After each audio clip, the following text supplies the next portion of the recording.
خیبر پختونخوا میں ریاست مخالف قیادت نہیں لائی جا سکتی۔ DGISPR پشاور میں میڈیا بریفنگ کے دوران لیفٹیننٹ جنرل احمد شریف چودھری سے سوال ہوا تھا کہ ایک بیانیہ بنایا جا رہا ہے کہ KP میں اسٹیبلشمنٹ مخالف بیانیے کے ساتھ نئی قیادت آنے والی ہے اور اس کا سب سے بڑا ٹارگٹ یہی ہے کہ فوج کو یہاں سے واپس بھیجنا ہے۔ سوال کے جواب میں DGISPR نے جواب دیا کہ اسٹیبلشمنٹ ریاست کا ایک ادارہ ہے، آپ کیا کہنا چاہ رہے ہیں کہ کیا ایسی قیادت لائی جا رہی ہے جو ریاست کے خلاف ہے؟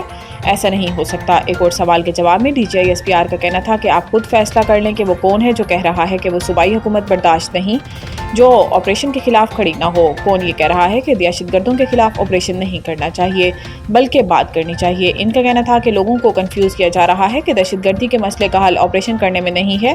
یہ کہتے ہیں کہ بچوں کے سر کاٹ کر فٹ بال کھیلنے والوں سے بات چیت کریں۔ ریاست اور عوام کو ایسے شخص کے فیصلے اور خواہش پر نہیں چھوڑ سکتے جو KP میں دہشت گردی واپس لانے کا اکیلا ذمہ دار ہو۔ خارجیوں اور ان کے سہولت کاروں سے آہنی ہاتھوں سے نمٹا جائے گا۔